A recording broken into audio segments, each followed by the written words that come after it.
There are a couple other interesting things I want to point out about the MetaMask extension. In the last video, when we first installed MetaMask and entered that initial password, the MetaMask extension automatically generated a new account for us. So you'll see right here, it says very clearly that we are currently authenticated as account number 1. And then right underneath that, you'll see kind of a weird string of characters. Let's talk more about exactly what it means to have an account.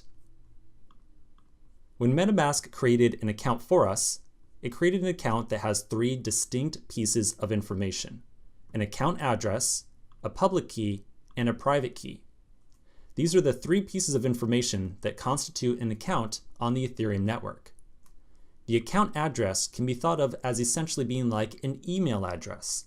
It's a unique identifier that can be shared with anyone in the world, and it tells other people who you are. It identifies your account in some fashion. Again, you can think of it as being like an email or a username. The other 2 pieces of information are the public key and the private key. These 2 pieces of information combine together to essentially form a password of sorts. The public key and the private key are used to authorize the sending of funds from your account to other accounts. So if someone does not have the private key to an account, they don't have true access to any of the funds that are assigned to that account. The account address, public key, and private key are all stored as hexadecimal numbers. So I have examples of an account address, a public key, and a private key off to the left-hand side here. Again, these are hexadecimal numbers. So I can take this number right here, and if I wanted to, I could open up my Chrome console and paste it in. Whenever we enter a hexadecimal number into the JavaScript console, it'll automatically be converted to a base 10 number and returned back to us. So if I hit enter right now, you'll see that this long hexadecimal number is actually the number 8 times 10 to the 76. That is an incredibly large number. That's a gigantic number, incomprehensibly large. This number is what uniquely constitutes our private key. The private key should never be shared with other people, because if anyone else ever gets the private key, then they can easily take all the funds that are assigned to your account. It's incredibly unlikely that anyone will ever guess your private key because it is such a large number. In fact, you are incomprehensibly more likely to win the lottery like 10, 30, 5 million times in a row than ever guess someone else's private key. Now there is one interesting thing about the account that was created for us by MetaMask. Let's take a look at it again.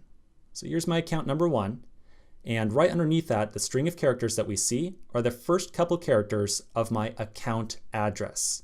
So my account address is 0xCF76, and then some other characters after that.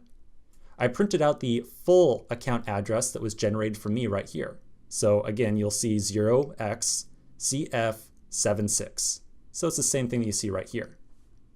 Now I want to show you some interesting behavior.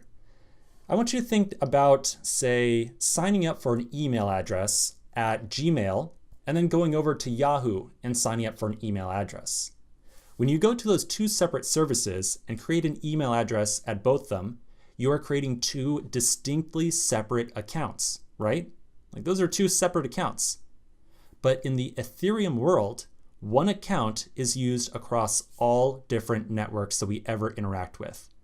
So I can prove that to you. You'll notice right now that, again, I'm on account CF76, and I'm connected to the Rinkbead test network. If I change my network, however, over to the main Ethereum network, and we'll let the thing load up. When I change it over, you'll notice that my account address is still identical. So in other words, we only are ever going to work with one account, but that one account is going to connect to all the different Ethereum networks that are out there. And remember, some of the big ones to remember are the main network, Ropsten, Kovan, and Rinkeby. Now, just a second ago, I said that we're only ever going to work with one account. To be precise, we will be creating several accounts throughout this course, and there's absolutely no limit to the number of accounts you can make. All I mean to say is that one account is used across all networks. We don't have to create separate accounts for each network unless we very specifically want to. Okay, so that's a little bit more about MetaMask.